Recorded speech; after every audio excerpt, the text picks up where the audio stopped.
Welcome to lesson number 1. We're extremely excited to be here. Today we're going to show you probably one of the most important techniques of the entire course, and that is how to escape the mount position. When you find yourself underneath a much bigger, heavier, stronger opponent, which is probably one of the worst case scenarios you're going to find yourself in a real fight.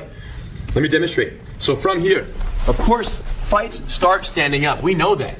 And later in the course, we're going to teach you how to effectively get the fight to the ground and get control of your opponent in the process. But let's say the opponent is bigger and stronger than you are. They get a hold of you, they throw you on the ground, and now they're on top of you. This is the worst case for this reason. He can't punch me, but I can punch him. So from here, he needs to have very effective escape strategies and escape techniques, because otherwise he's going to get beat up. The problem with not having a specific plan when you find yourself in the bottom of the mount is that you're going to exhaust yourself when you panic and go crazy to escape. He don't pushing me left, pushing me right. I'm going to hold him down. I'm going to stabilize. He's going to exhaust his energy. If he tries to go for some dirty tricks of going for the groin, going for the eyes or the face or the throat, those all might work, but there aren't any guarantees. He goes for the groin, I get angry, I sit up, I smash his face, so it's not a very good trade. Unless he knocks me out, it's going to make the situation worse. We need plans that will not exhaust all of our energy and will get us out against a stronger opponent. So, in this class, we're going to teach you 3 variations for how to escape the mount position, starting with the standard variation that is used when the person's hands are on your chest or throat. When they're here holding you down, what you want to do is this: trap and roll. One more time. Check this out. What happened here is this. As I'm holding Hidon's chest down, of course, I could be punching, I could have him in a headlock, or I could be grabbing him here. Right now, standard variation, the person's hands are on your chest, pinning you down. Look what Hidon does. He takes his hand and he hooks my wrist. Opposite hand grabs my wrist, same side hand grabs the elbow. Now, the key detail is down below. He also traps my foot on the same side as the trapped arm. The reasoning here is that when he bridges his hips up, when Hidon elevates his pelvis, it's going to throw me off balance. And if I don't have my hand to post out to save myself, guess what? I'm going to fall. So while my arm is pinned to his chest and the foot is trapped, watch what happens. He lifts his hips straight up. I can't post out, and I'm gone. And that's the magic. And of course, from here, you have options. You can stay on top of the fight, you can attack the person, or you can choose to get up and get away. One more time, a little more detail. Notice how when Hidon grabs my wrist, it's a monkey grip or a thumbless grip. He's hooking like this. If you were to grab with a regular human grip, my hand slips out the side door. When you hook with a monkey grip, you have much more leverage, preventing them from posting their hand out. And the most amazing part is, even against a much stronger opponent, the person on the bottom has more leverage to prevent my arm from slipping out, because he's using all the muscles of his back and I'm using the small shoulder muscles here to put my hand out. He's going to win every time. So if the hand's on your chest, this is the best way to trap it. The other hand grabs behind the elbow. Now, there are 2 ways you can do that: the right way and the wrong way. If Hidon grabs like that, my arm can pull out and I can break free and post my hands out and prevent the rollover. When he grabs the wrist and grabs the elbow, he grabs the back of the elbow as if he was holding a glass of water. If he holds it like this, I can't pull my arm out the back, I can't post my hand out laterally, so my arm is completely trapped in this situation. Look at the foot trap. Hidon places his foot right next to my foot, and he angles his knee slightly to the outside. You don't want to have, go for a sec. You don't want to put your foot here and have your knee kind of bent like that. This is very uncomfortable and ineffective as a leg trap. So what happens is, if their foot is here, you want to go out and kind of drag it to the middle, kind of bring it in close to your hips. Once you have that foot trapped, keep your knee slightly pointed out, and while remaining controlled on the wrist and elbow and foot, he's going to slowly bridge his hips up as high as he can. Gravity takes over, and he rolls right to his knees. Notice when I'm on the bottom, notice my elbow right here. This elbow is what keeps his foot accessible. If my elbow's up like this, I can't trap his foot now. It's all connected. So my elbow's tucked in, and I hold behind the elbow and the wrist. The arm is very well trapped right here. Now, Hidon's holding my arm snug, but he's not wasting every ounce of energy. He's holding it just tight enough to where I can't post my hand out.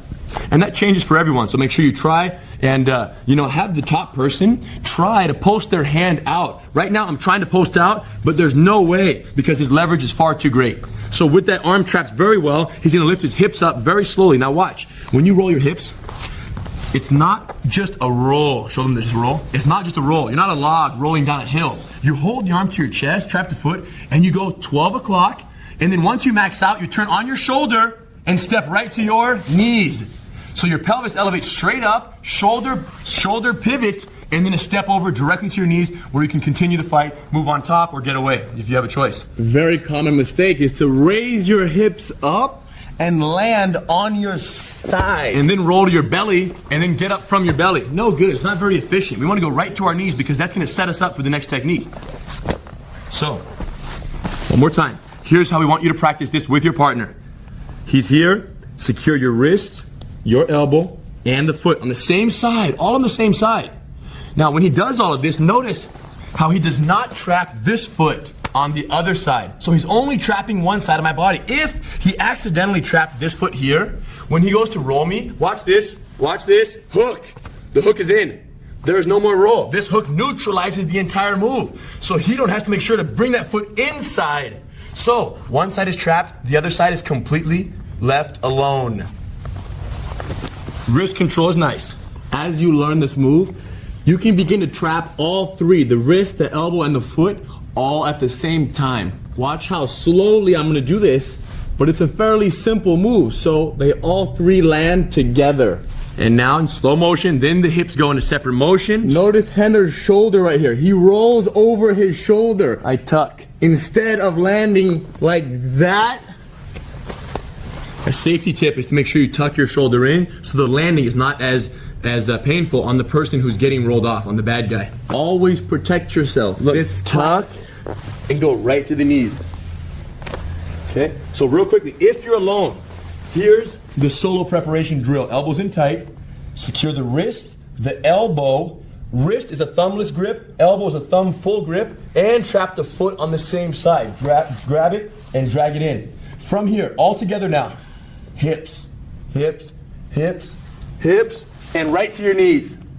Then the hands come in, and you're gone, or you're getting them. And he traps my arm. I pull my arm back, but only 30-40%. He's learning. So in this class and every class, when you give resistance, the resistance is just a little bit, and as you see they're getting better, you slowly increase the resistance. Notice how he's not raising his hips up on his head. He's bridging on his shoulders. No pressure. You don't want to strain your neck. Your head, if your head is on the ground, it should barely be resting. So, in very slow motion, trapping, bridging, and rolling. One detail here, one more detail. His hands could be positioned many different ways. Choke, grabbing my shirt or chest, forearm choke on the neck. Any one of these is standard variation. Trap the arm right to your chest. Anytime the arm is placed in front of your chest, it falls in the standard category. So that's when you would use the wrist, elbow, and foot trap. Again, drag the foot in, hips straight up, max out with the hips, and go right to your knees and get ready to back up or jump on. Super slow motion. With this technique and all future techniques, you should try it on one side, on the comfortable side. Start there, nice and easy. Once you develop your reflexes and you feel very comfortable on one side, only then should you try the other side. Okay, so take your time, and most importantly, give your partner feedback. Like Hidon says, resistance should be minimal at first, slowly work your way up, very slowly, and give each other feedback so you guys can benefit from each other's, information and knowledge. Cool? Nice and slow. Perfect the standard variation, and you'll be ready for the punch block variation, which is coming up next. The importance of the standard variation is that it teaches you what to do when someone's grabbing your chest or throat, but also it teaches you the principles of the trap and roll technique. Now, we're going to transfer those principles to the punch block variation, because I'll tell you the truth. If I was mounted on top of you, I wouldn't choke you. I would sit up and punch you a little bit. Okay? So check this out. Here's how you would escape from the mount against a striking opponent who's on top of you.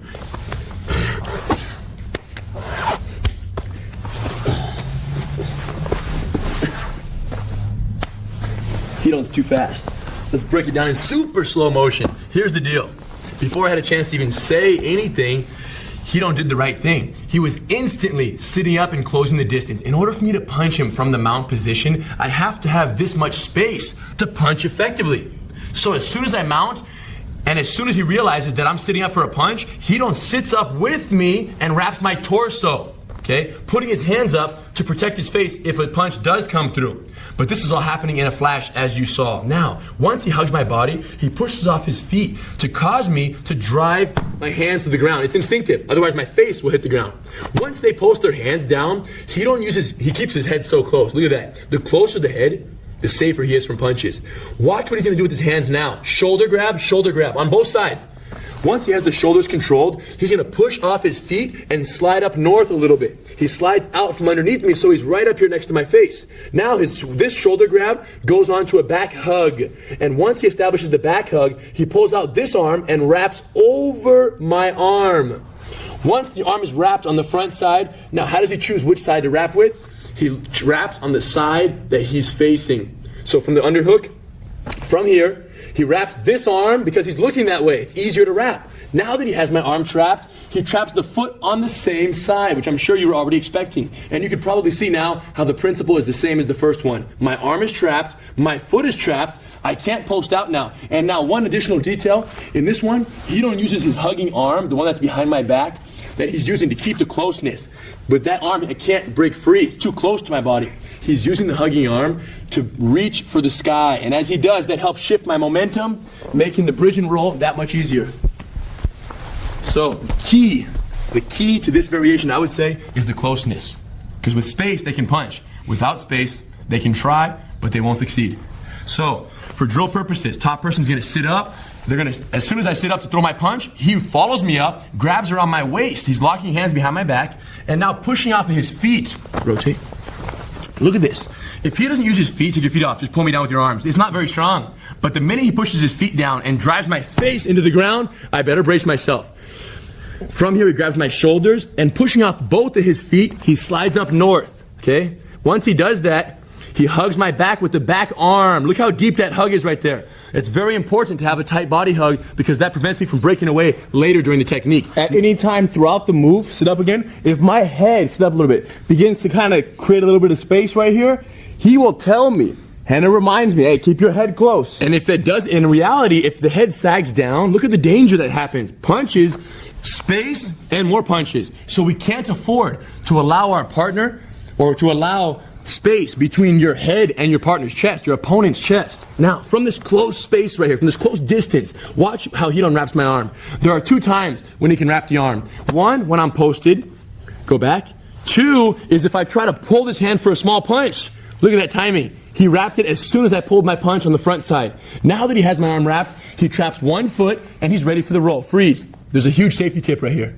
The top person, if your hand is open, while it's trapped under the armpit, if your hand is open, when they bridge and roll that way, it's gonna fold your fingers back and it's not gonna be pretty. So as you practice this move, bottom person and top person both, remember, this hand must be tucked in. So if I forget, it's his responsibility to say, hey buddy, turn your hand, brother. Boom, and I tuck it in. Look at my hand, tucked under, palm up. Notice my hand also right here. Backwards grip. He's grabbing the tricep so I can't pull out the back. Now, it's all in place. Everything's perfect. All he has to do now is bridge straight up and reach for the stars.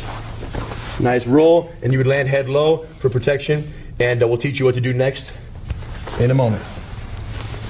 So by myself, here's how this one looks in solo. Protect your face, sit up, grab the body, bring your opponent down. From there, keep your head close to their chest, while grabbing the shoulders, pushing off your feet, and pulling the shoulders and pushing up the feet at the same time will enable you to slide up from underneath them. Once you slide up, reestablish the body hug, upper body hug with this hand, and the other hand, snake it through. Which side? On the side you're facing. Snake it through, wrap the arm. Once the arm is wrapped, you have one thing left to do.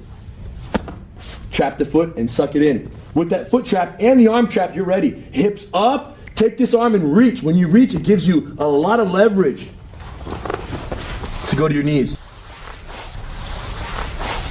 One more time? Yep. You want to try it? Sure. Check it out. So the truth of the matter is this. Unless you were asleep, literally sleeping at the beach, and the opponent jumps on you while you're sleeping, chances are you're gonna see this mount happening before they actually land here. They're gonna have to achieve the mount position from somewhere else. They throw your legs out of the way, and as they achieve the mount, look, as he sits up, I'm already with him. So there never should be a first punch. You shouldn't lay here, get punched 3 times, and then react. The idea is you know so well what he's capable of that you can actually stop it before it happens. So as he sits up, I'm with him. I bring him down. I keep his weight on his hands. I'm pulling him down. Now with my head in his chest, we're sliding up. Look at the hug. Nice high hug. Okay, and from here, this hand comes in. If he tries to punch me, it's a perfect time. If he doesn't try to punch me, I'll do it anyways. Look, I bring the hand, I swim, and I break it down with my armpit, pinch it in. Tricep control, elbow pinch, and remember, foot trap, pulling it in close to my hips with a slight angle on this knee. Now, keeping myself close, look, his fingers are already tucked in. He's smart. He does not want to break his fingers. Exactly. Now, watch this. From here, hips straight up, and this hand goes that way.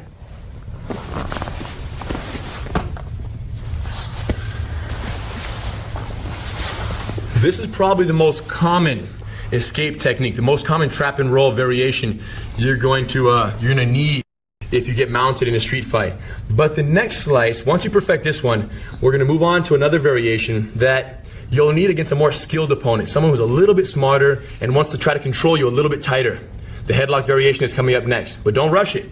Perfect this technique, and little by little, help your partner back and forth, and move on only when you feel very confident in the punch block variation. The next one is the one I use with him. He uses it on me on a regular basis. That's what I because need. Nothing else will work.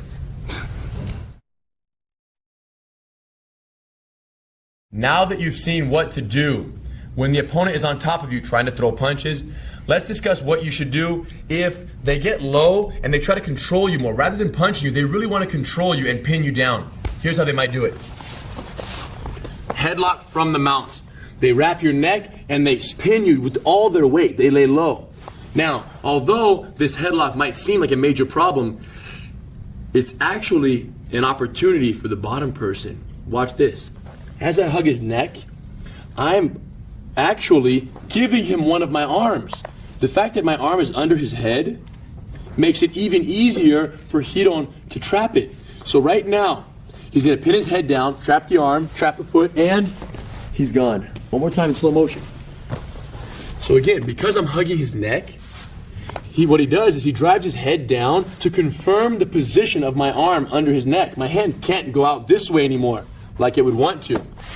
So his head is down heavy. He grabs my arm here and kind of pulls it down to his shoulder. So right now he's solidifying the position of my arm behind his neck. It's really trapped well. Now he's going to trap my foot on the same side as the hugging arm, which is this side. So the foot is trapped, the arm is trapped, and his other arm is hugging my body. The reason for that is because he's going to reach up to the stars here when he bridges his hips. So in slow motion, watch this. Hips up, reach over the trapped arm, and I can't post out, and that's why I fall. Once again, the hand comes in on the neck hug. I think I've got him tight. His head goes down, he traps the arm on the same side. Remember, the principle remains the same as the first and second variations we've learned. Head heavy, arm trap, foot trap, body hug, keeping everything close here. Now, when he feels ready, all he's got to do is bridge the hips straight up and reach, reach, reach, and he's good. Now, there's one more thing the opponent can do to make it more difficult for you to roll them off. And this is the grapevine, the hooks. If I insert my legs right here and I hook behind his ankles or behind his calves with both of my ankles, it makes it very difficult because now as Hidon bridges his hips up, this hook over here, the back hook, that hook over there prevents me from falling. So when all this is set and ready to go, if he bridges me now, it won't work because my hook back here is locking him in. So what Hidon has to do is right before he plans on rolling me out, he takes that back leg and he extends it up to the sky.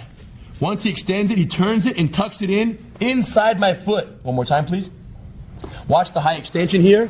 So my hooks are in. He's going to extend straight up to the sky slowly, turn and tuck inside my foot. Once his foot is inside mine, I have no more hook. Now he bridges his hips straight up and I'm gone. So by yourself, this is how it looks. Imagine you're caught in the headlock. From here, hold the arm behind your head. Keep your head down heavy on the mat so their arm won't slip out. Arm trap, head heavy, trap the foot on one side. If they don't hook your legs, you can reach and go. If they do insert the hooks, if they put their legs around your calves or your shins, you have to remove the back hook. So from this point, if you want to roll this way, you have to straighten this leg out, pop their foot out, tuck your leg inside, post your foot on the ground, and then bridge, reach, and roll to your knees. Remember, the hips got to go straight up, and then reach, and then go right to your knees. One more time. Headlock variation, neck hug, head down, bicep control. Make sure your head is heavy, keep the body hug tight, and I want to have the top person with the grapevines inserted, both feet hooked. He's gonna pop out the back hook. Notice how he doesn't do anything about the front hook. He leaves the front hook in place because he wants to have this foot trapped. So leave that one there. Now slowly bridge, reach all the way up, and go right to your knees. So with your partner, in very slow motion, start from the mount, establish the headlock from the top, head control. Top person, insert both hooks, insert the grapevines, and with the grapevines hooked in, I want the bottom person to trap the arm, hug under the back, pop out the back foot, and as soon as your foot lands on the ground, you should bridge your hips and roll immediately. If you pop your hook out, put the foot down, and wait too long, they might find a way to reinsert the hook. So pop, plant, and execute. Nice and slow, headlock variation of the trap and roll mount escape. Go for it. Now that you've had a chance to practice and learn each of the trap and roll variations individually, we want to use this reflex development drill to put them all back together so that you can develop the instinctive reflexes that you would need in a real fight if it were to happen. So what we want to do is from the mounted position, the top person who's simulating the bad guy will create a different opportunity, a different attack opportunity each time so that the bottom person has a chance to use their technique properly. So for example, I'll give heat on the first variation, he'll trap the arm, wrist, elbow, and foot. Now notice how he did it all at the same time. Come again, please. In the first slice of this lesson, you learn how to do it individually, 1, 2, and 3. But in reality, you want all these pieces to land on my arm and my foot at the same time, so he don't traps it. With the arm trap in place, he slowly bridges his hips up, and he rolls. And every time you or your partner does one of these techniques, let's trap the hips, the way we learned in the fourth slice, trap the hips, control it, so that as they try to escape, they can't, and then of course you work your way through very slow. And remember, speed is a result of practice. Right now, it's all about the technique. He don't slide his other leg through, and he comes through. And now we reverse roles. He's the bad guy. Right now, he has me in a headlock with both hooks in. So in very slow motion, I trap his arm on this side because this is the side he's hugging my neck on. I remove the hook on the back side, and my other hand is already around his torso, ready for the bridge and roll. Straight up, reach, and roll right over. The headlock variation. From here, trap the hips. Now, if my head's facing this way, no problem. Slowly work the knee down, slide my knee through, hug the neck. Notice when I hug the neck, how my head turns the other way. Hand goes out, and I stabilize until I have a chance to slide my other leg through and achieve the mount. Now, I create a new opportunity for my partner. I sit up to punch, but notice how quick he was. He sat up, he got my body very quickly. He's gonna push off the ground and pull me down, grab the shoulders, slide up, keeping his head close, wrap the arm, and break it down. Again, already we've seen these techniques. He bridges up, he reaches, and he rolls. Again, landing very low with his head down for safety from the punches. My hips are controlled. He works his way through. Slides the knee through, hugs the neck, slow motion, and brings the knee through. Now he creates the opportunity for me. Standard variation. Notice how he's putting his forearm on my throat. The standard variation can be applied from the throat grab, from a forearm choke, from this side, from that side. It doesn't matter what he does. If he's giving me one of his arms, I can do the standard variation of the trap and roll. Wrist control, elbow control, trap a foot, bridge straight up, go right to my knees. Again, landing low and tight here. Keep my head down, and whichever side you're facing, that's the way you work through. It doesn't matter which order you do these techniques in. As long as you get through all of them and both partners practicing the technique have a chance to do all the variations.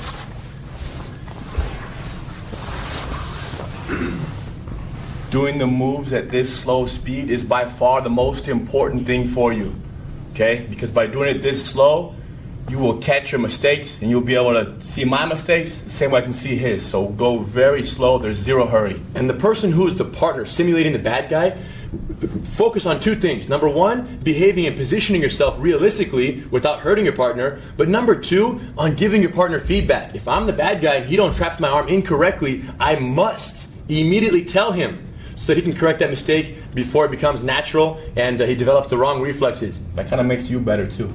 Makes everyone better. Good point. The more the bad guy's focused on watching for mistakes, the better they're learning the technique all the way through. So help each other. Your goal is not to work against one another, but rather with each other to perfect the techniques every step of the way. Have fun with this one and don't move on until all the variations feel extremely comfortable for you to practice.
You get in a real fight. You find yourself on the bottom of the mount. The first thing you have to think of is which option you're going to use. And that's entirely based on the attack that your opponent is presenting in the given moment. Remember, they could be choking you, they could try to punch you in the face, or they can get you in a headlock and try to trap you with their body weight and their leg hooks.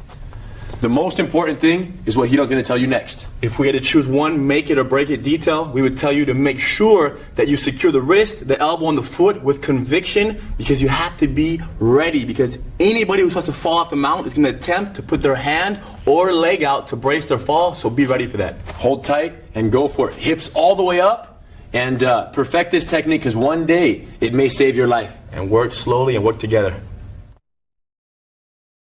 Now that you've learned both variations of the Americana arm lock from the mount, we need to mix those up with our trap and roll mount escapes to build some reflexes in the combination of these two very important techniques. So starting from the mount position, the bottom person, bad guy on top, good guy on the bottom. So I'll be the attacker first. I'm going to create a mount escape opportunity for Hidon, whether it be the standard, the punch block variation, or the neck hug variation. Okay, either one of the three, he's going to trap and roll me out when he feels comfortable. Trap the arm in very slow motion. After he rolls me, he traps the hips. Same as before. And then he creeps his way through.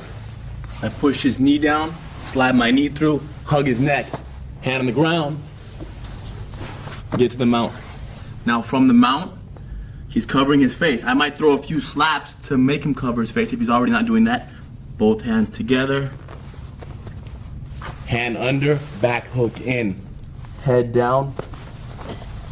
Check my base. Slow pressure. And now he becomes the bad guy. So now he's punching, I grab the body, I bring him down. I slide up, hug the back, wrap the arm, trap the foot on the same side, bridge my hips up, reach over, and land low. From here, trap the hips, no rush.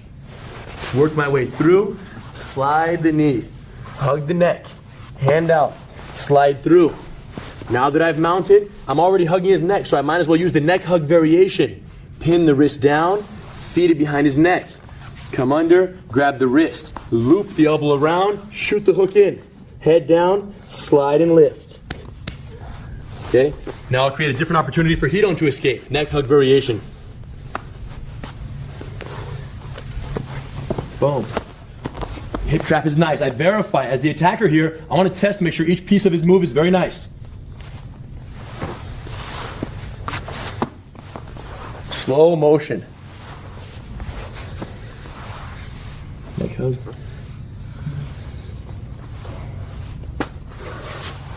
So every repetition should be slightly different than the last. And every person practicing the move should have an opportunity to do every variation. Standard trap and roll. We're mixing them up.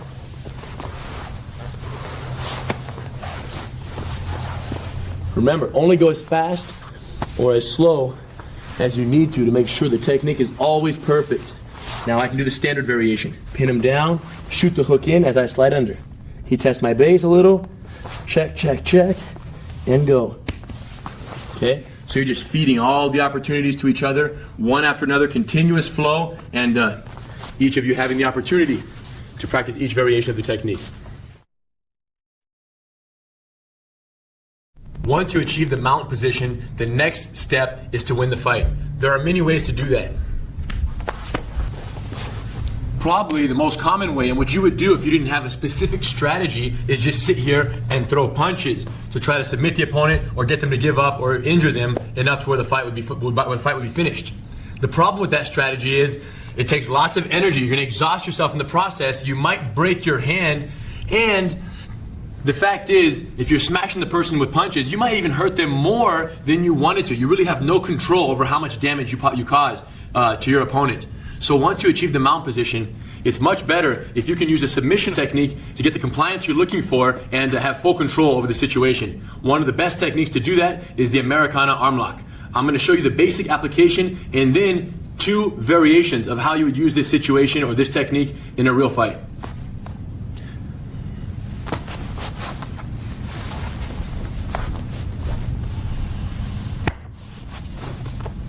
So what's happening here is this. For the Americana arm lock, you want your opposite hand to grab the wrist, your same side hand to grab the elbow. Together, you pin the arm to the ground. And then you take the bottom hand and you slide it up under his elbow, grabbing my own wrist. Notice the grips I'm using. They're both thumbless grips. They're hooking here and they're hooking here. And the goal here is to prevent his hand from straightening out that way. I want to keep his arm locked into his neck. So once I have control of the arm, his wrist controlled, and my own wrist controlled, I lower my head down. Because you can imagine that someone in this situation is probably going to be trying to eye gouge you, punch you, poke you with this back hand. So from here, keep my head down, looking away, and then take his hand and slide as I lift. One more time. Opposite hand goes for the wrist, same side hand goes for the elbow. Pin it down to the ground, tuck the elbow right in the crook of the neck here. Keeping my wrist grab nice. One major mistake people make here is they grab the wrist, but they grab it too relaxed, and just your fingers are not enough to stop him from straightening out. So you want to make sure that you grab and you mean business. You get a solid hook on your wrist. Okay? Once you have that control, the bottom hand comes under. I snag my wrist here, no thumb on either hand, and once again, lower your head down. Now, the most common mistake that is made with regards to the pressure, the application of the arm lock, is that you're going to lift the elbow up without moving the opponent's hand. No good. When you do this, you want to make sure that his hand does a paintbrush motion straight down.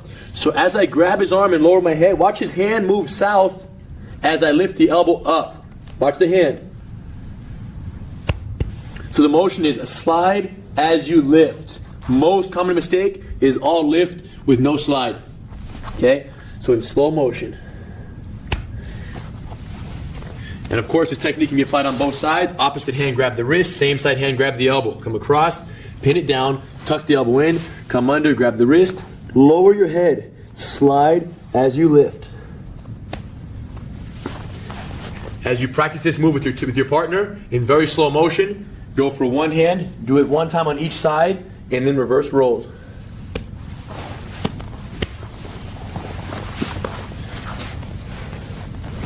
Notice that when I was getting my arm twisted, I tap on his back. You want to tap immediately. The slightest amount of pain, you tap. It's your shoulder, so protect yourself.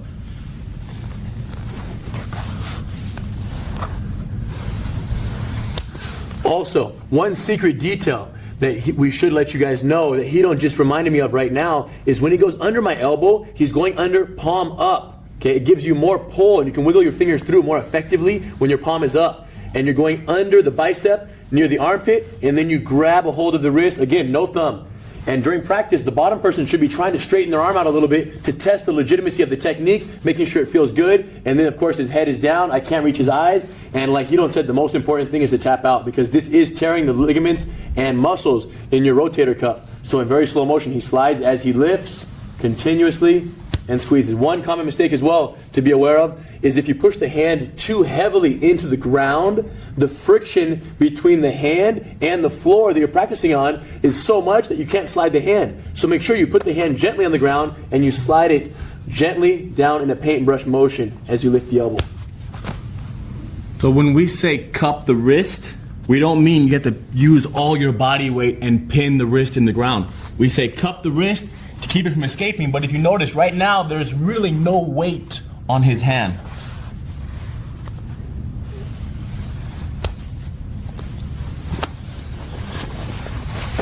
So for this one, if you're alone, in very slow motion, visualize yourself. Opposite hand, grab the wrist, pin it down, come under, secure the wrist, and then slide and lift. Lifting the elbow up as you go. And transfer the knowledge to the other side. Boom.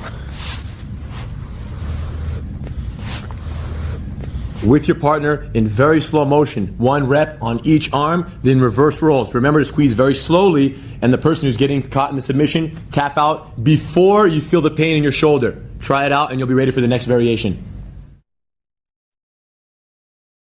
With regards to the Americana arm lock, one thing you have to keep in mind is as you're sitting there on top of your opponent and you're essentially twisting their ligaments in their shoulder, they're not just going to cooperate and lay there, limp underneath you. Chances are, when you try to catch them in this arm lock, they're going to fight for their life to throw you off. So we need to show you guys specifically how to stop that. As I come in for the arm lock right here, and I start to apply my pressure, what he's going to do to mess me up is bench press me off in the direction of the arm lock. So if I'm going for the arm lock on this side, my base is most jeopardized in that direction. So once again, as I go here, my concern is being thrown off this way. The way I avoid it is with a principle called the back hook in, front knee open. So as he pushes me,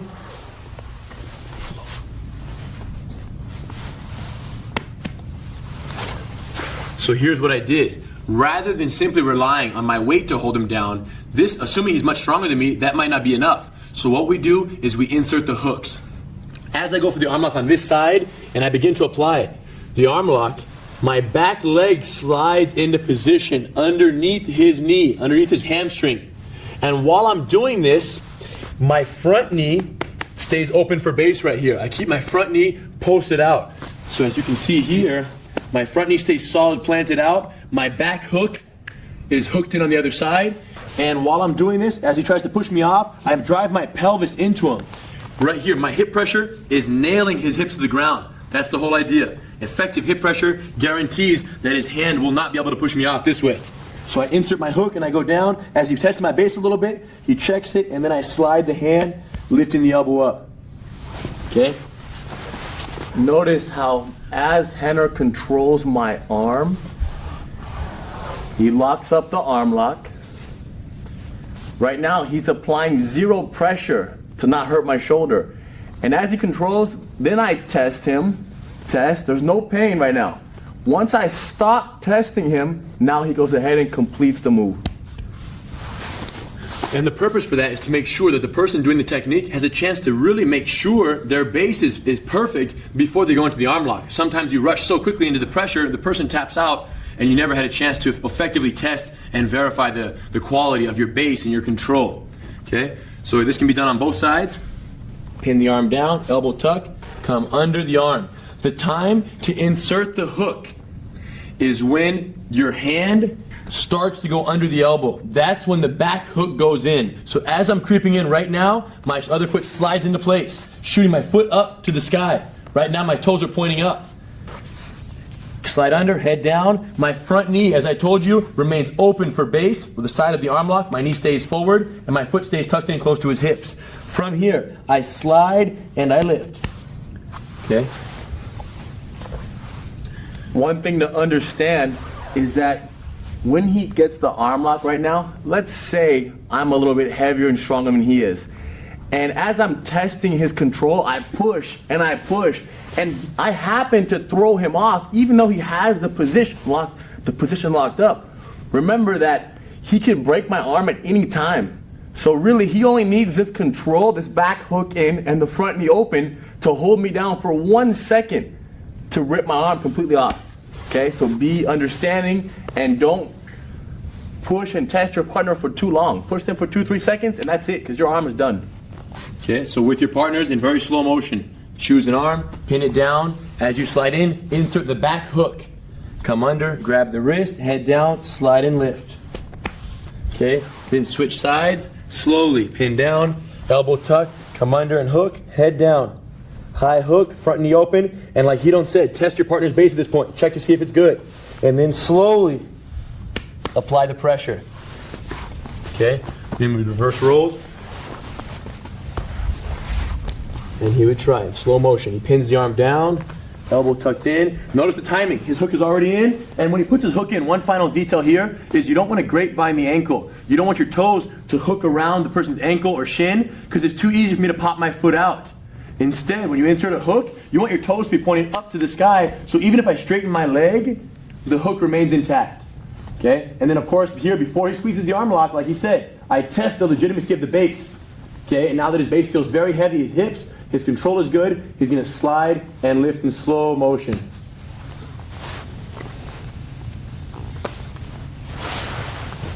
His back hook is in, his head is down, slide and lift, slow motion. I test the base, he's too strong. His hips are too heavy here. Make sure as you slide the hand down and raise the elbow up, although you're not putting all your weight into the hand, into the ground, the hand does not leave the floor like this. Okay? The hand, it paints the ground. It's sliding down as the elbow lifts up. So the key detail here is effective hip pressure. You want to keep that person smashed down and controlled with your legs while you break the arm. What a beautiful thing. Now, if you're practicing this by yourself, if you're in solo mode here, again, come under, grab your wrist, and just drop your hip down. Get comfortable with having one hip low and the other knee cocked forward here. Okay? So this is how it should look. One leg up, one leg forward. And then you would squeeze right here. Come back up, try the other side, go under, watch my leg, I shoot the hook in, my hip goes all the way down. And then I slide and lift in slow motion, keeping my other leg forward for base. In very slow motion. Try this with each other, one time on each arm, and go easy on each other's shoulders. And like Hidon said, don't forget to test the legitimacy of their base in slow motion. Have fun with this one. We'll see the next variation in a moment. Now that you've learned the standard application of the Americana arm lock with the hook control and effective hip pressure, we want to show you a more advanced variation that you could use to control a more aggressive or more powerful opponent. Once you achieve the mount, the most important thing is to gain and keep control of your opponent. So in doing so, you want to stay very low. Sometimes you'll find yourself low with your hand hugged around your opponent's neck to kind of contain them and control them. And while you're doing this, you can use a variation of the bent arm lock, the neck hug variation of the bent arm lock, the Americana arm lock. From here, I grab his wrist, I pin it down. And what I want to do is feed this wrist.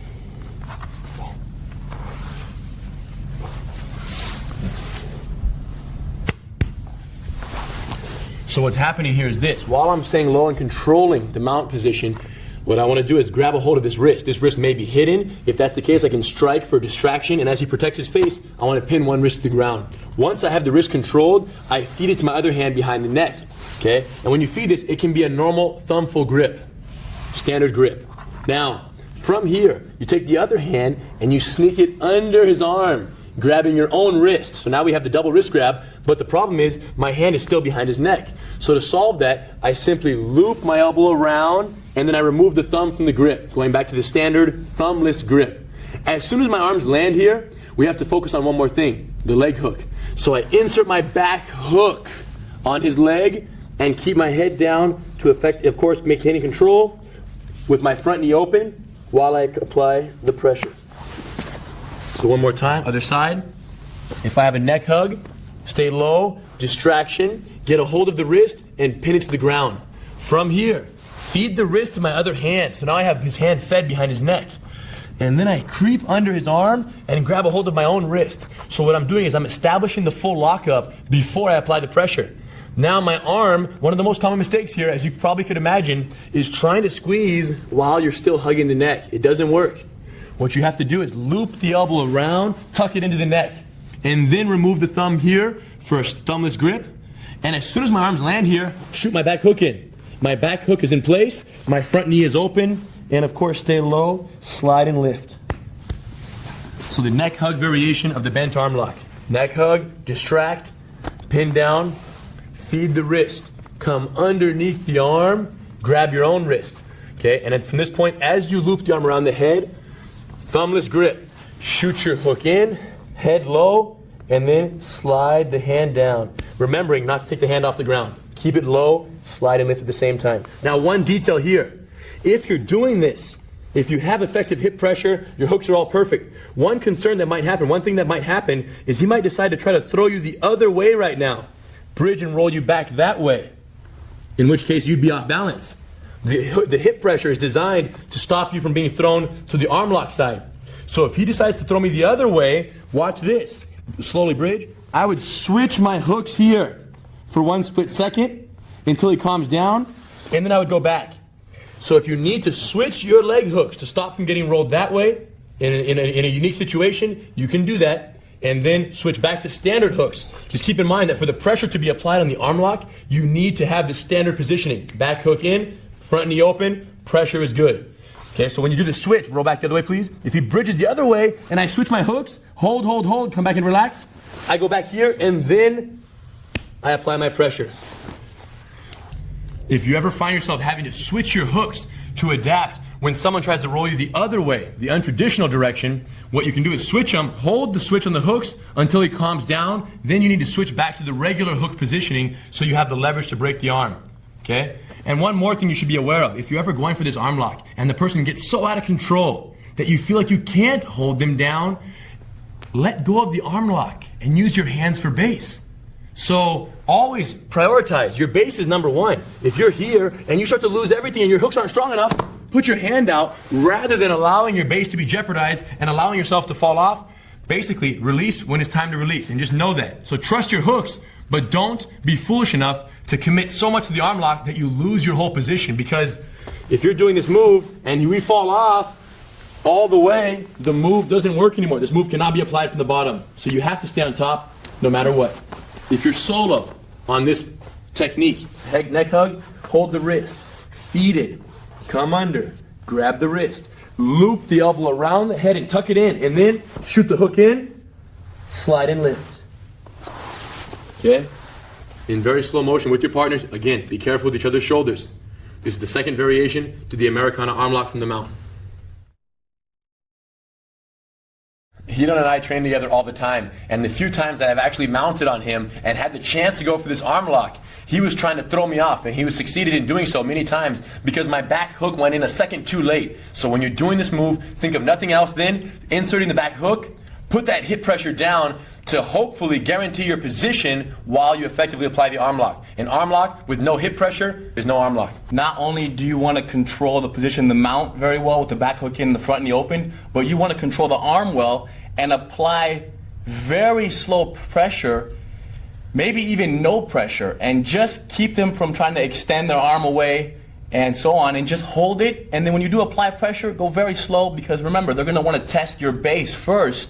So don't take that as a signal to apply pressure faster. Remember, they're doing their job to help you have good hooks, and then slowly pressure, and that's that.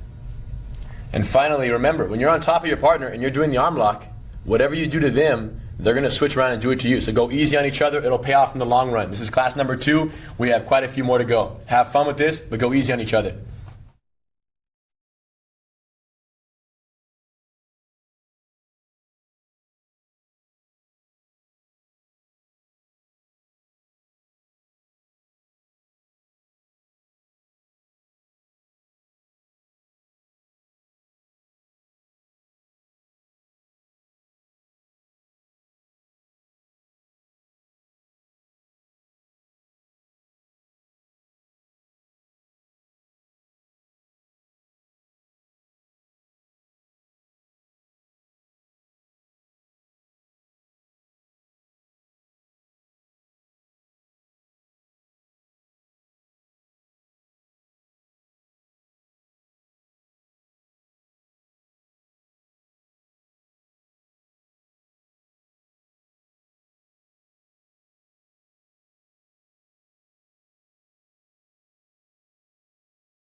Reflex development drills are designed to help you build comfort in the execution of all the variations of the drills in combination with maybe one other technique. Now we're going to work something called a fight simulation drill, where we take 3 or more techniques and we stream them together in a realistic pattern or sequence that could happen in a real street fight. For our first fight simulation drill, we're going to start from the bottom of the mount position, and we're going to use our trap and roll mount escape neck hug variation. So starting from down here, he hugs my neck, he has both hooks inserted. I'm going to trap his arm, remove the back hook, bridge, reach, and roll. Once I land, control the hips, move around, check his control here. Once you control, work the knee down, slide your knee through. Hug the neck, hand out, stay low. Slide the other knee through, full mount. As soon as you mount, insert your hooks and stabilize. He's going to check my base. I hug once, I hug twice, and now he goes for a wrap on my arm. Stiff arm and low swim. One more time on the other side. Low swim. We can switch sides here. Same thing. Stiff arm, low swim. Stiff arm, low swim. And this time when we switch sides, we're going for the neck hug. Distraction, pin the arm down, Americana arm lock. Sneak under, feed the wrist. As I loop my elbow around, keep my head down, keeping my hook in on the backside, and then slow pressure. Okay? And now we would simply reverse rolls from this position. I would go into the neck hug, and I would insert my grapevines. He's the good guy, I'm the bad guy. From here, he pops out the back hook because he's rolling me the other way. Arm is trapped, bridge and reach. All the way over, he traps my hips. I check him, I check him, I check him. He pins the leg down, slowly sliding his knee through, hugging the neck, hand out, stabilize, and then he slides through on the front side. Once he mounts, he puts his hooks in. I check his base. Check, check, check, and then go into the arm wrap. Stiff arm and swim.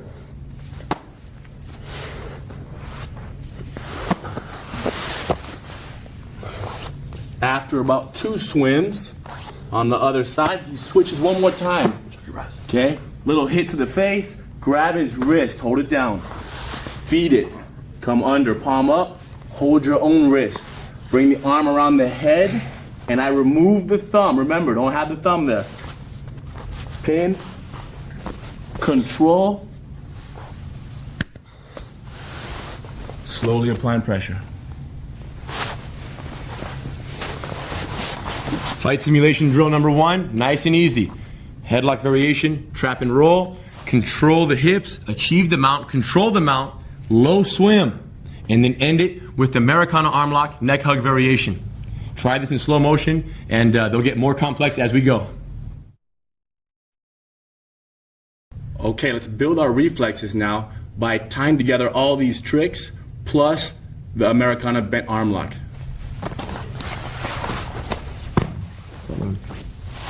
So from the mount, first thing, hips, hands out wide. He pushes me on one side, hands, knee open. He switches sides, hook switch, hands, so back hook in, front knee open, hands out. Quick hand change. From here, he tries to wrap my arm.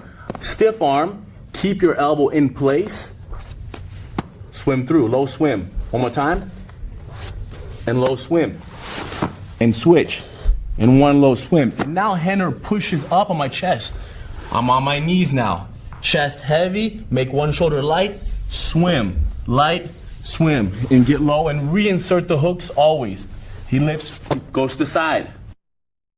Side, perfect. Now from here, he stops pushing for a second. Only when he stops pushing do I consider pinning his wrist down, feeding it to my own hand, my other hand, come underneath, grab my wrist, back hook in, of course, remove the thumb, head down, bring the arm around, and then slide the arm down, applying pressure. So really we're just mixing it all together now, giving you guys a chance to get comfortable with all the variations. Test the mount control in every direction for a few moments. Boom, going very slowly, of course, giving you a chance to digest the technique here. Then try to do a couple arm wraps, a couple bench presses here. Stiff arm and swim, stiff arm and swim. Go up to the knees, light shoulder, 1, 2, boom. And then once they calm down, maybe distract them with a few strikes, and do the standard variation of the bent arm lock, Americana arm lock. Okay, so make sure that every time you guys mount on each other for this variation, you change the way you behave underneath. Change the pattern of movement. Push 2 times and then wrap once on each arm, and then you can push to the side 3 times and then bench press 2 times. Just mix it up, incorporating all the variations, and then end it with one of the variations of the Americana arm lock, either the standard or the neck hug variation. Try this in very slow motion, and let's build our reflexes. Okay, so now we're gonna show some details to have even more control of their lower body. So if Henner's just pushing me, my hands alone and my hip pressure is great. But if he begins to turn a little bit and bump possibly, okay, my knee, this knee right here can help me. So what I'm gonna do is what we call back hook in, front knee open. So my back hook goes in and this knee opens up when I feel he's gonna push me that way. Go ahead. There we are. Now from here, the same way I switch hands, when he relaxes to throw me the other way, notice my legs. They switch. And the arm and the hand out for base. Okay? He switches again. My hooks switch first, hand, hand. And again, hooks, hand, hand. So very similar to the bent arm lock that we did earlier, where you have the arm right here and I have this back hook in, but if Henner begins to throw me the other way, back that way, you see how my foot saved me right here? Same idea, except now we're maintaining the mount, hands out wide, hooks. The way I make my legs switch so freely, so nice, is that my hip pressure is all on him, and that makes my knees light. Switch, switch. My legs switch 1 second before my hands. My back hook is in and my front knee is open. Because we're going in that direction, this is my front knee. When he relaxes to switch sides, my other leg shoots in as my other knee opens, and then my arms switch. He relaxes again. Legs, arms. The whole time, hips heavy, knees light on the ground for a faster transition.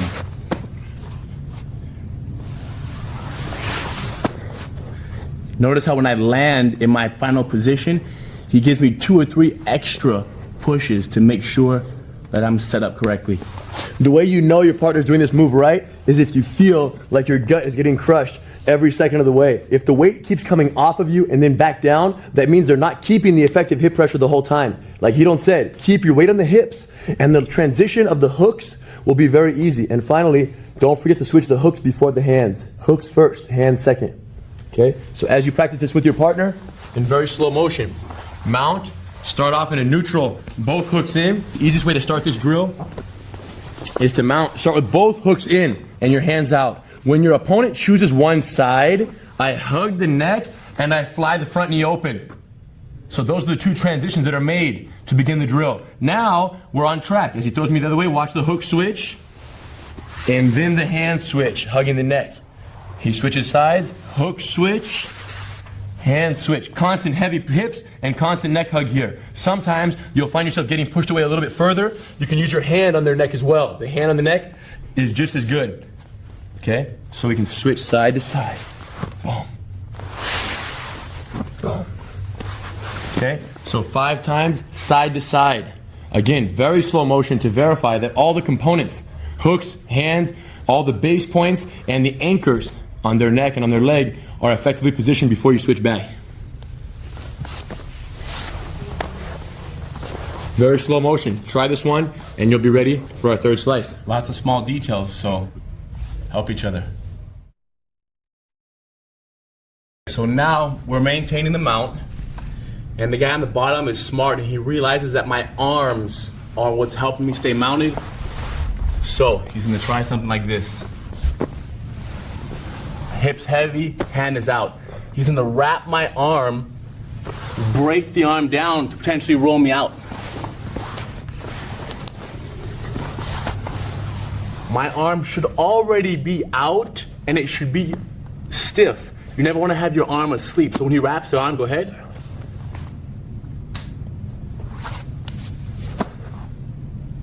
Again. Okay, what I'm doing is this. Stiff arm, he goes to wrap it. I stop him right here. Now I keep my elbow where it is and my hand comes inside and around and back out onto the ground. One more time. Wrap. It's okay to wait 2-3 seconds. So when he wraps my arm, I don't have to swim right away. I leave it there and then I go. Wrap again. A very common mistake is that people begin to bring their elbow in first to wrap and then he can still bite my arm down.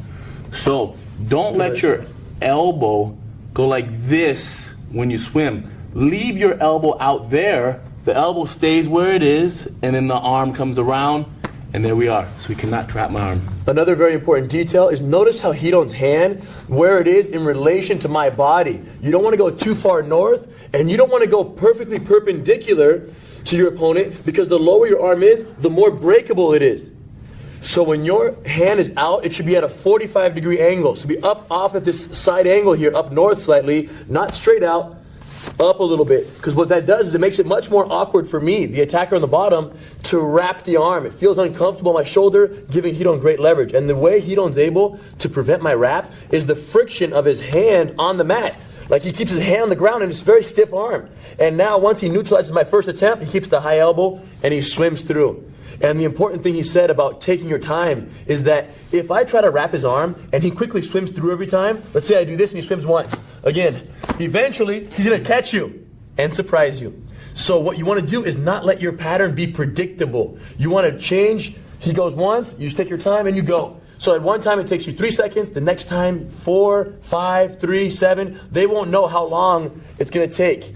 And what's going to happen is after a few of these techniques here, these low swim techniques, they're going to get discouraged, they're going to stop trying, and you'll be good to go. So here, if I switch sides, he don't switches his hooks, his other hand goes out, and now same thing, high angle, stiff arm, and high swim. Stiff arm delay, and high swim. Okay?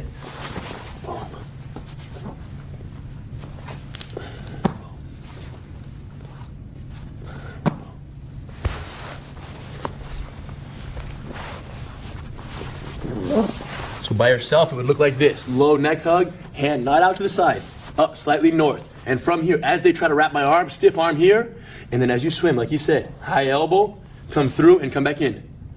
Okay, don't bring your elbow back because it's going to get trapped next to your body. Most important thing, stiff arm and keep the elbow wide as you swim through.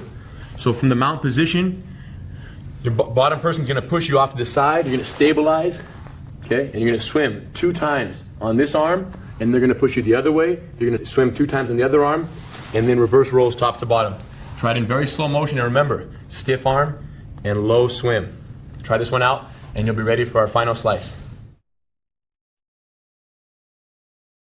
Okay, now we're going to work on maintaining the mounted position. So when we get to the mounted position, if you don't know how to maintain the mount, you can get easily thrown off.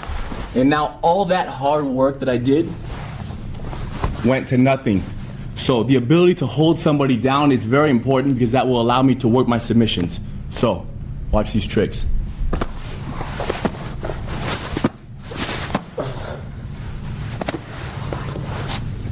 So the number one most important thing to do is our hip pressure. I get low and I take my feet up and together and I drive my hips into Henner's stomach. My knees are wide, right? This alone puts all my weight on his body, pretty much making me 50 pounds heavier than I normally feel. Now, from here, go ahead. He's gonna wanna push me to one side. As he pushes that way, my hand is out. Notice how my other arm right here is hugging his neck. Now, when Henner switches directions, my other arm goes out. So again, 1, 2. And the whole time, hips heavy, knees barely touching the ground. One good way to verify effective hip pressure is to start this drill by doing what we call the Superman drill. He will lay low, put both hooks in, and take his hands off the ground, arching his body up to show that right now all the weight is on my stomach. 100% of his weight is right here. No weight on the knees, no weight on the hands. Once he verifies the effective hip pressure for a few seconds, then I'll push him to the side. 1, 2, 3, 4, 5 to verify. Notice how my body, when I'm mounted on Henner, I'm completely aligned with him. I don't want him to begin to push me to one side and I fall over and then go more and more, eventually losing the mount. Okay? So it's important that when I'm heavy, he pushes me one way, my hand is here. When I feel him relax and begin to go the other way, immediately my hand switches a straight, stiff arm to stop his power. He goes the other way, my hand is here. So the whole time, we're aligned. Keeping that torso alignment is vital, and the hands are the key. Get your hands there quick. When the person on the bottom is trying the escapes, it's very helpful. It's easiest for them if they just kind of hug your torso. So while I'm on top, I put both hips in, I test my Superman base. 1, 2, super slow. 3, the hands go quick, but the body stays centered. Okay, so 5 reps there, side to side. Right now, we're just practicing the effective hip pressure and hand movement. Okay, in a moment, we're going to show you some things that your partner might do to complicate it for you and how to neutralize those additional escape attempts to make sure that no matter what, your control from the mount is second to none. It's very important, like Hidon said, if you have good control, the submissions will come. If you don't have the control, chances are you won't be here long enough to submit anybody. Okay, so in very slow motion, mount on each other, hip pressure, hands out 5 times side to side, and then reverse rolls. Okay? If you're solo on this one, there's not much you can do because it's hard to apply hip pressure by yourself. So just sit up here on your knees, okay, and just practice the hand movement, okay, side to side. The handoff is very vital here. Hands are always hugging the neck and coming off. Boom. Let's perfect our hip pressure, hand movement, and we'll be ready for slice number 2. So, you've done all this work, you've achieved the mount on your opponent, but you are too eager to win the fight, so you go into throwing punches or your arm lock too quickly. That's going to be the number one reason why you don't succeed in the arm lock is because you went for it too soon. The most important thing is control, hip pressure, hand movement, and awareness of what your opponent's going to do to try to throw you off. Because with that awareness, you can neutralize their escape attempts. You're going to get so good at maintaining the mount, at holding this position, that you won't even need your submissions. That's really the most important thing to understand, is that if all you do is hold somebody down for 5, 10, 2 minutes, whatever it takes, that can be the way you win the fight. So this is extremely valuable. And that's one of the best things about Gracie Jiu-Jitsu. You don't have to hurt the person. You can mount on them, demoralize them from them not being able to escape, and then they just surrender because they can't take it. The fact that you have so much control, and especially if you're smaller than your opponent. If they're bigger than you and you hold them down like that, forget about it. They don't want to play with you anymore. It's a done deal. Positional control from the mount, like everything else, learn it and never forget it.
After you use the trap and roll technique to escape from the mount position, you're going to end up inside your opponent's legs or in their guard. Now, we're going to show you what to do from there. Actually, we'll do it from here. So from the mount, we'll just use the most recent variation, the neck hug, with the hooks in. So let's say I'm here, I trap the arm, my head is heavy, I hug the back, I remove the back hook, the previous technique, I bridge, I reach, and I roll. Once we land here, now, if he don't were to close his legs, this would be called a closed guard if his feet were crossed behind my back. But 99 times out of 100 in a street fight, the opponent on the bottom has no idea what the closed guard is, so their legs will be uncrossed, their legs will be open. If his legs are open, his primary objective is going to be to get out from underneath you and to stand up because he doesn't like being on his back. So what we want to do is control him so he doesn't get out and then find our way past his legs to achieve the mount position. So from here, as soon as you land in the guard, what you want to do is lower your head and use your elbows to trap his hips underneath you. You really want to prevent his hips from scooting out. After trapping his hips and preventing his initial escape attempt, what I'm going to do is on the side my head is facing, work my way through.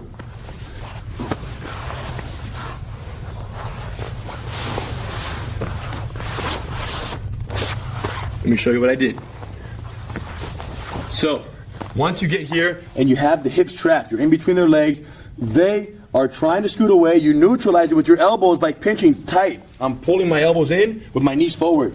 My hips are low, I'm sitting back. Now, from here, because my head is facing this way, because I'm looking this way, I want to use this arm, my hand, to push his knee down to the ground. Once I shove the knee down, I bring my knee over his thigh, right inside his thigh here, just like this. One. Once my knee comes through, I leave my ankle hooked over his inner thigh, over his thigh here. With that hook in place, my hand now that was bracing the knee goes to a neck hug. Goes under the neck and I'm going to hug here. And my other hand that was trapping his hip comes out for base. Right now, it's extremely important that as I approach the mount position, my base is very solid. So hand out, my other knee is posted on the ground as well, and I have a neck hug. Now my foot that's trailing behind my back leg is going to come right through the middle and slide over his hip. Stay low, slide right through and over to the ground. Once my knees touch down, I mount all the way. And of course, the mount, achieving the mount position is your final goal in any real street fight. So one more time, assuming I find myself inside the legs, trap the hips tight, keep your head down. And when you feel comfortable, the side you're looking towards, pin that knee to the ground, slide your knee through. My knee comes through inside my hand. So from here, I slide it in, knee down. Now I let go of the knee and hug the neck. Then I slide my hand out on the front, stay low, keep the neck hug, and my back leg is going to come right through the middle here, over his hip. I don't want to step over high because I don't have any leverage and I'm off balance. When I step over this way, I'm very weak, my base. So make sure, from here my hand is out, my hips are low, this knee is spread wide for base, and my leg comes through the middle, right through the inner thigh, hip area. Slide it over. Once I touch down, both feet come out, and my hands go out to stabilize. And then set me up for the attack. So now he don't try this. We'll do it with the punch block variation. I'll sit up, he wraps my body immediately, pulls, slides up, and remember the side he's looking towards, that's the side he wraps. He has my arm wrapped, he's gonna bridge. From here, his elbows trap my hips. I try to push him off, I can't. Now, punches from here. They're not gonna be very effective for me because he's so close, his head is so close to my chest, there's no angle for an effective punch. Now, if he sat straight up and looked at me, maybe I could hit him from here, but it's not gonna work. He's not gonna sit up, he's gonna keep his head low. So the key detail here is being so close so that punches aren't even possible against you. Keeping his head down, I try to push him off, his hip control is too tight. Now, on the side he's looking, he pins the knee down, he slides his knee through, hugging the neck, spreading this knee, and then when he's ready to come through, he posts this hand out. If he didn't post his hand out, if he kept it in, as he slid his knee through, go ahead, he's gonna get rolled this way. So the key detail here is to make sure that when you have the neck hug and you're ready to come through, hand goes out, watch his knee now. It's gonna slide through, and with his hands out and his knee out, he's good to go. Full mount. Notice how when I slide my knee through right here, of course, I land in the guard, he's gonna wanna get away. This guy is gonna go crazy. So you control his hips. When he stops moving, 1, 2. Look where my head is right now, it's right here. As I hug his neck, my head goes to the other side. And then my hand goes out, of course, when the knee is ready to go through. Go back one step here with the knee in. Watch this detail here on this side, so vital. Besides turning your head like that and hugging the neck, this knee over here, if it's too narrow, if your knee's too close to the hip, like very tight, you're very rollable. So right here, the fact that Hidon's knee is in makes his hips very tippable in that direction. So make sure that this knee that's here is spread low and your hips are down. So the knee is in, hips are low, and from here, only when you feel comfortable laterally do you bring this knee straight through the middle, right up to hip area, sit up. This knee's gonna come right through here and to the mount position while keeping the head neck hug. So it's okay to stop at this halfway point. It's not okay. You should stop. You should pause to make sure your base is good. Problems occur when you rush from one position to the next. That's when you're most likely to get thrown off balance and lose everything you've worked for. So keeping your base low, watch his knee come through. All the way over, both hands out, both feet in, he's good to go.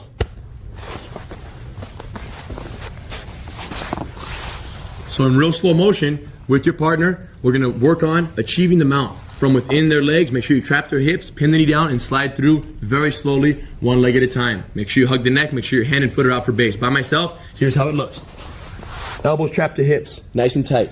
From here, my head is down this side. I would pin the knee down, shoot my knee through. Keeping this knee spread, I'm gonna hug the neck, and then my other hand goes out for base. Now, from here, stabilize with my knee and my hand while I have the neck hug, and then my back leg slides right through the middle and over. And I've established the full mount. The person who is on the bottom, you wanna push your partner away so they can practice controlling you. And then you wanna stop pushing them after 5-10 seconds as if you are someone in the street fight who has gotten tired. So play the role of the punk in the street, push a little bit and then stop and allow them to do the movements. Super cooperative with one another. Make sure you perfect each of the slices presented in this class individually before you move on to the reflex development drill that we have in store for you.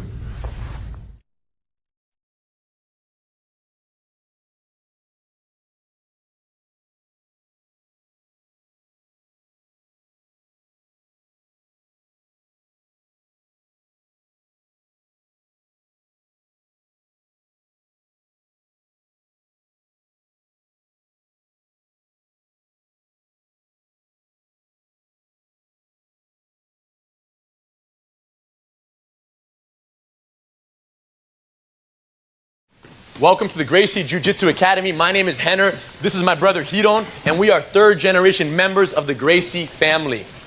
In the late 1920s, our grandfather, Eliu Gracie, created Gracie, or Brazilian Jiu-Jitsu, after he realized that he was physically too weak to utilize the traditional Japanese Jiu-Jitsu techniques.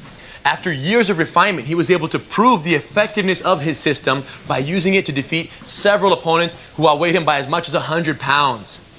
In 1978, our father, Hidon Gracie, left Brazil and came to America with nothing but a black belt and a dream to share Gracie Jiu-Jitsu with the rest of the world. 15 years later, in 1993, he created the Ultimate Fighting Championship with the objective of showing people just like you that the only way for the average person to defeat a larger, more athletic opponent was with the leverage-based techniques of Gracie Jiu-Jitsu.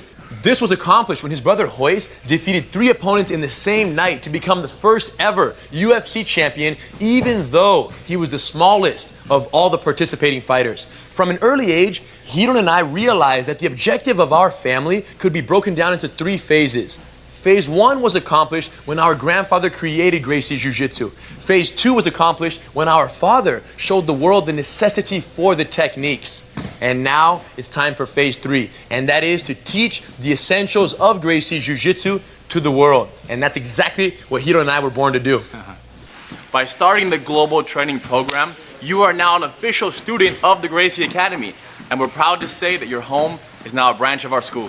One thing that our grandfather and our father told all of their students, and therefore we must tell you, is that there is absolutely no such thing as a bad student. There are good teachers and there are bad teachers.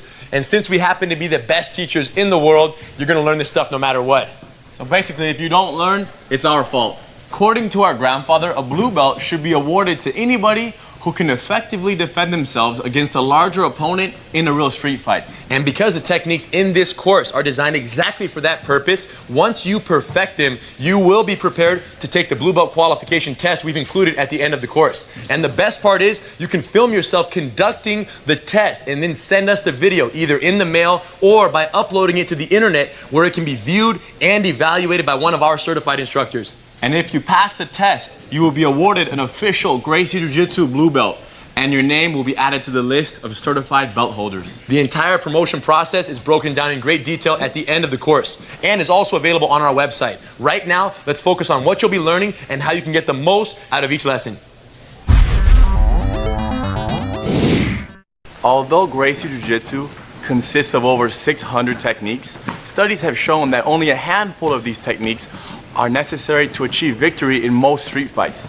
A detailed analysis of the fights that members of our family have been in has shown that 36 techniques have been used more often and with greater success than all the other techniques combined. Soon after these studies were conducted, we realized that the fastest way to effectively prepare a new student to defend themselves in a real street fight situation was to focus entirely on teaching them these 36 essential techniques. And this realization led to the birth of the Gracie Combatives program. Today, Gracie Combatives is the most popular program here at the Gracie Academy. The techniques featured in the course have been adopted by the U.S. Army, the Navy SEALs, Secret Service, FBI, and countless law enforcement agencies throughout the world. Every month, thousands of people visit our website looking for a certified Gracie Combatives training center in their community. But unfortunately, the number of students far outweighs the number of certified instructors. And this is exactly what inspired us to put the entire course on DVD in the exact same format that you would experience with Hidon or myself here at the Gracie Academy. What makes this course so valuable is that it's taught under the premise that you have absolutely no previous experience, so therefore you will never feel left behind. And for those of you with martial arts experience, you can trust that these lessons will serve as the perfect complement to your existing knowledge. And for anyone aspiring to be a mixed martial artist, you can use them to learn the techniques that no cage fighter should be without.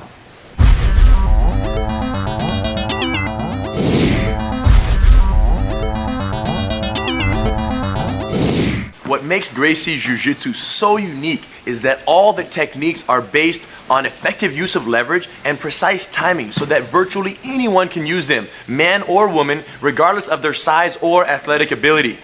Almost every other system of self-defense is based on teaching the student how to use their physical attributes, such as strength, speed, and explosiveness, to overwhelm and eventually defeat their opponent. Now, this strategy may work when you're fighting someone your size or smaller, but against a larger, more athletic opponent, chances are your explosive mindset will do more harm than good, since it will exhaust all of your energy so quick and put you within range to get knocked out. For example, let's assume I'm up against a much larger opponent and I plan on defeating him with punches. The problem is, whenever I step forward to punch him, I put myself within range of getting punched. Now, although I might get lucky and knock him out, the risk of me getting hit in the process is too high, making this a very unreliable strategy. So what you must understand is that if you find yourself in a fight against a larger, more athletic opponent and you exhaust energy at an equal rate, you will inevitably run out first, and as a result, you will lose the fight. The secret to Gracie Jiu-Jitsu is that we perfect the techniques that cause our opponent to exhaust their energy while preserving our own. And as a result, they run out first, at which point we can easily win the fight with a joint lock or a chokehold. So in a sense, we force our opponents to defeat themselves.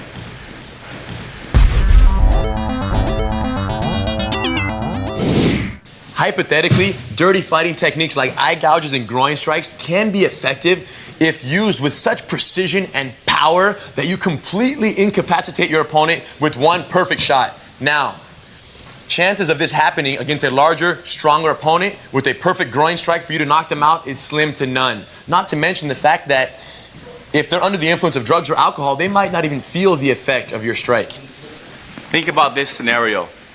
Let's say you're in a fight and you go to kick somebody in the groin and you miss, hit their thigh. You try to eye gouge somebody, you scratch their face. What have you just caused? You've caused your opponent to go from angry to furious. And that's a bad idea. We're not saying that these dirty fighting techniques will never work. We're just saying your attempt to use them can easily make the situation worse. And because of that, this strategy isn't nearly as reliable as the techniques we'll be teaching you in this course. Now, one thing you need to keep in mind is that because the techniques in this course put you within very close range of your opponent, there is a slight chance that during the confusion, they get desperate and they try to use a groin strike or an eye gouge or a biting technique against you. One thing we can guarantee is that when you perfect the techniques, your understanding and your control of a real fight will be so solid that you will be able to deal with any problem as it happens. So in conclusion, you want to be aware of these techniques and of them being used against you, but you don't want to let your fear or concern of groin strikes and eye gouges ever outweigh your fear or concern for a heavy knockout punch, since in most cases they're far less common and not as damaging. So worry about them, be aware of them, but don't ever lose focus of your primary danger.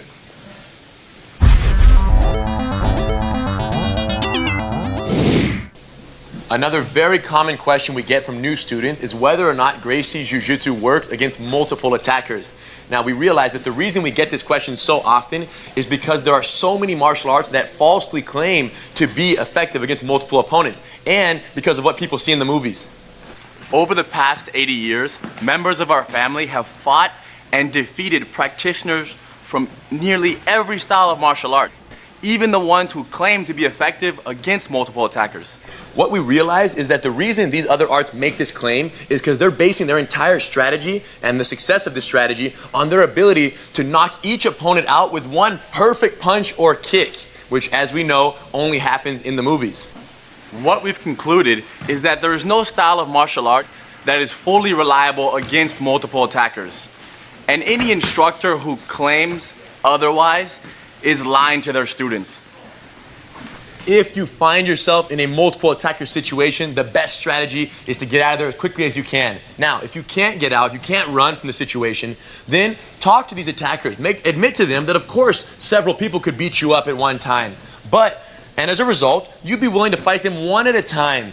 If they agree to this, fight the biggest one first. And when you defeat him with your techniques, chances are the rest of them won't want to fight you. There is no guarantee. I'm not saying it's going to work for sure, but I will tell you that this strategy is more reliable than what you see in the movies.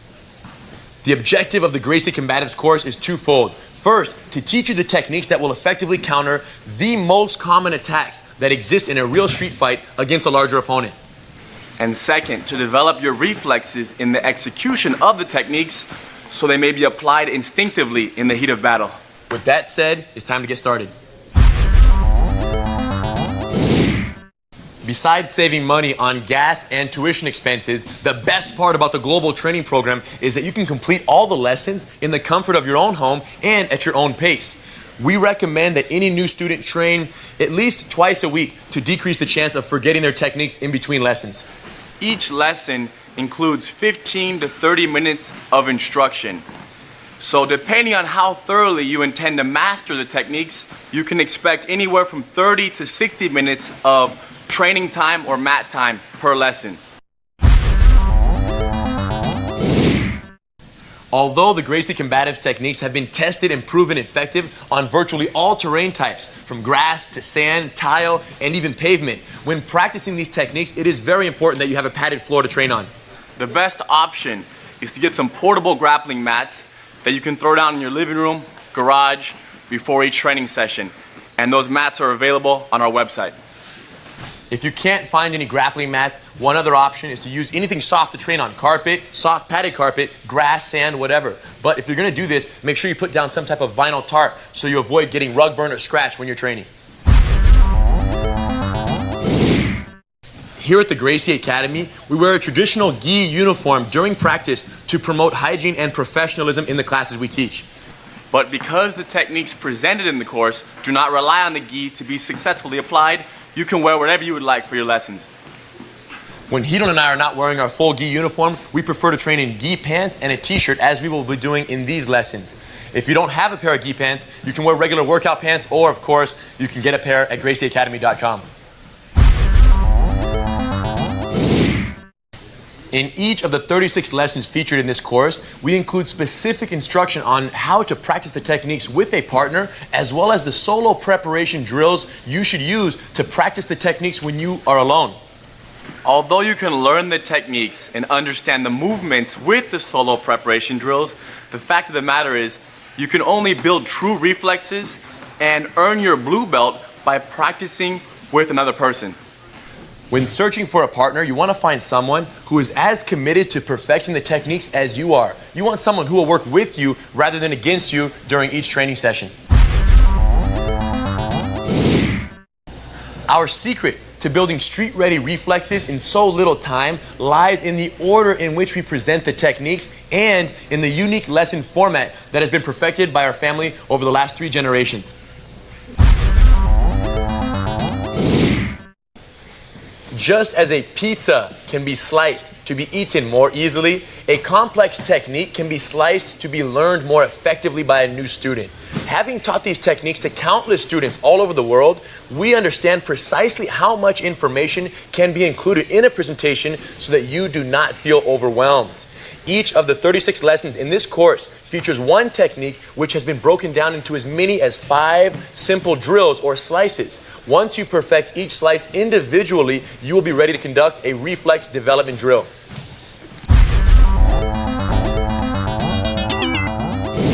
We use slices to simplify and break down the techniques, and we use reflex development drills to put everything back together. Each lesson includes one of these drills in which we practice all variations of the newly learned technique in combination with one of the previously learned techniques. Learning how to execute each move individually is one thing. Perfecting all the techniques in every possible combination is another, and that is what the fight simulation drills are for. Starting at lesson 3, each lesson also includes one of these special drills in which the newly learned technique is included in a very carefully scripted sequence along with 6 to 8 previously learned techniques. Now, because each fight simulation drill was specifically designed to simulate a sequence of movements or pattern of events that would very likely happen in a real street fight, perfecting them is the key to developing reflexes that will serve you in combat. At the end of each lesson, we'll take a minute to discuss the most important mental and physical details of the technique. And that technique's application in a real street fight.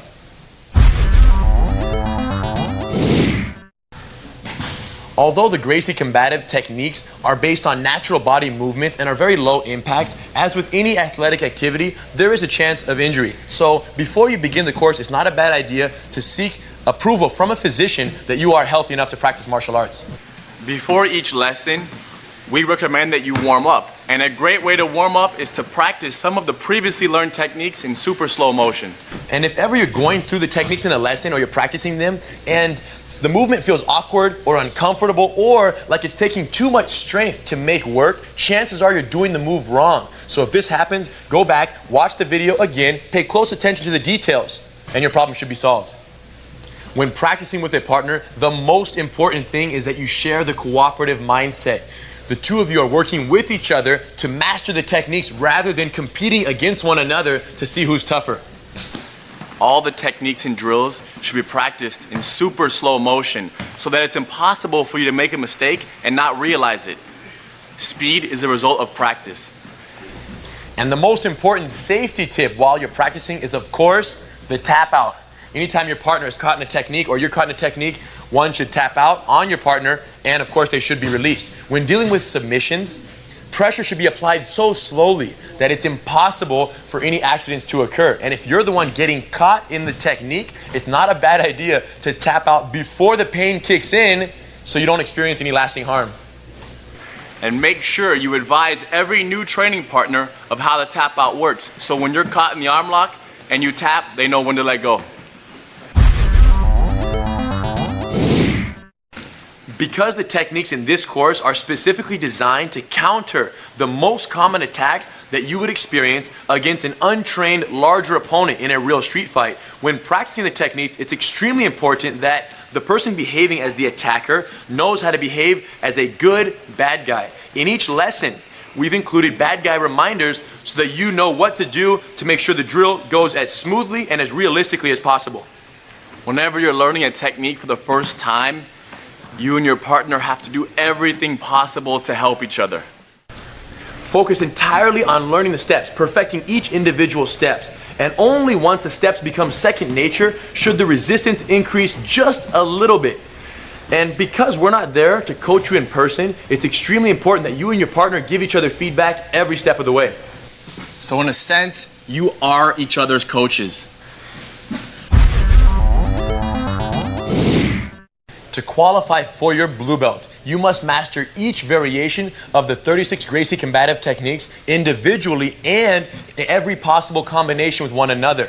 To accomplish this, dedicate yourself to each lesson wholeheartedly and execute each drill until it becomes second nature. When you think you're ready, test your skills by conducting the 5 blue belt qualification drills featured at the end of this course. A great way to test your comprehension of a technique is to practice it on both the left and right side. Some moves are so simple that you'll be able to do that right away. Others will take more time. Either way, you haven't fully learned the technique until you can execute it comfortably on both sides. Watch each lesson as many times as it takes to fully understand the content. And if you ever feel like you've completely forgotten a technique, your best bet is to spend a day reviewing and relearning it before moving on to the next lesson.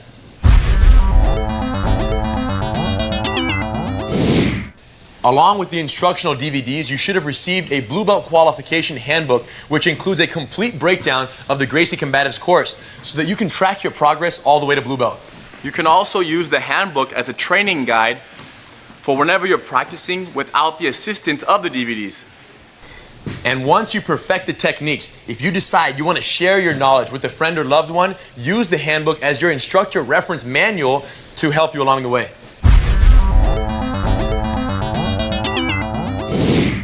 Besides soccer, there are more people practicing martial arts than any other sportive activity on earth. Now, of all the instructors who teach martial arts, the vast majority focus entirely on tournament training.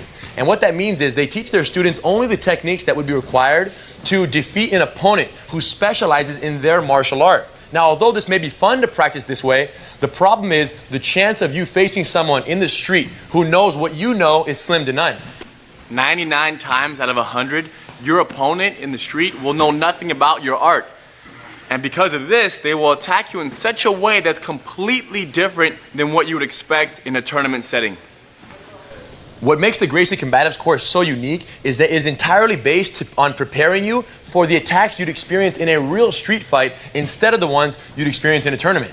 While practicing these techniques, it's very important that you are constantly reminding each other of the type of opponent you are preparing for. Street, not tournament. Knowing the Gracie Combatives techniques is useless unless you know precisely when to use them during the fight. The specific attack or behavior of your opponents that triggers your employment of a technique is called an indicator. As you go through each lesson, focus on 2 things: learning the technique and learning the indicator for that technique. The biggest mistake you could make in completing this course would be to spend all your time perfecting all the details of all the techniques, but not know when to use them during the fight. To get your blue belt, we need to see that you've mastered the techniques and your understanding of the indicators for these techniques. Enough talking, it's time to start training. We'll meet you guys in the private training room for your first lesson.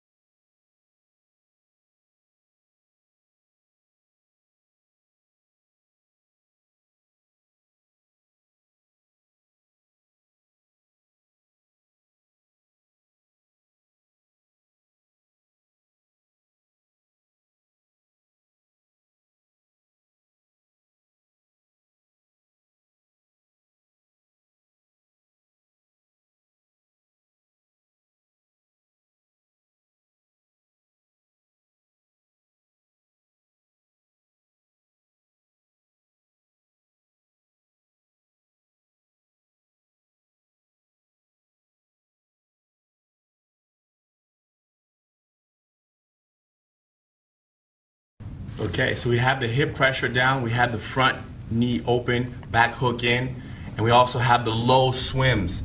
Now we have the really strong guy who wants to push you straight up, the high swim. So my hip pressure is in, 1, 2.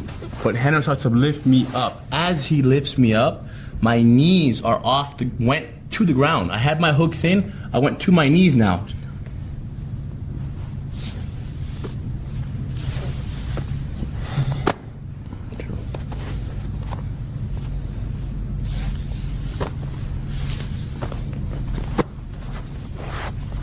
Watch what I'm doing now. Here's what it is. He pushes up on my chest. I rest my weight down on his arms. And now I take all the weight off one of my shoulders.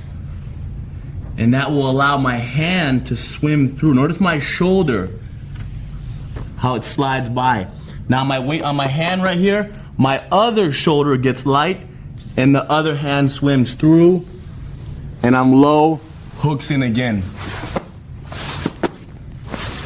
If he pushes me again, he pushes me up, I move to my knees, my weight is down, I'm making him work, take the weight off one arm, swim my hand through. This arm is now light, swim my hand through, and get low immediately. The whole thing is getting low, because when you're this low, it's very discouraging and very difficult for me to push him straight up. So the quicker and the longer you stay in the low position, the more exhausting it is for the bottom person. One vital detail is as I'm pushing him up, getting to the knees. If he don't keep both of his hooks in deep while I push him up, if he goes to swim right now, there's no stabilizer. He might lose his balance and fall off. So what's important is to understand is that when you get pushed straight up, because you're so tall, because you're so high, your base is jeopardized. So you need to bring both knees forward to have solid knee base while you work the arms. You don't get tipped over so easily. So the hooks are effective at preventing the bench press on the hips or pushing his hips off. But when you sit up in a tall position, you must get on your knees so you have an easier time swimming. And like Hidon said, he's putting his weight on me. You can't really tell. But right now, I'm holding him up. If I drop him, he falls. So you really want to rest your weight so they feel like they're working to hold you up, exhausting their energy. A very common mistake is for the top person to try to actually throw the arm out of the way. Requires way too much energy. So I rest my weight. Look at my arm. There's no weight on this hand right here now. His hand is completely off my shoulder. And now look at my shoulder. I dip by and I swim. Look at the direction. Show them the direction of the hand in relation to my face instead of crossing it across. Look where his hand goes in relation to my face. Right past my ear and then to the ground. To buy time for the second hand to swim through and then get his chest low immediately. Once both hands are in, you're done. Sometimes, during the confusion, they're going to push with one hand. If that happens, you get up on your knees the same way and you just swim that one shoulder and go back down. So if it's one-handed bench press, you swim one arm. If it's both hands, you sit up and you take your time and do one arm at a time. No rush. So for this drill right now, let's have you start off very low, flat chest here. I'm going to push with the hooks in. As I push up, Hidon removes both of his hooks, alleviates one shoulder pressure, and dives the hand right down the middle. 1, 2, and then lays low flat. Let's do 3 repetitions each. I'm letting him lift me up. It might be a little difficult for the bottom person to lift you if you are completely relaxed, which is okay, which shows you that only somebody who's really strong will be able to create that space. But for drill purposes, I help Henner lift me up. Make it easier. Light shoulder, swim through. Look how his hand is pretty much in the same place. And now the other arm, light, swim through.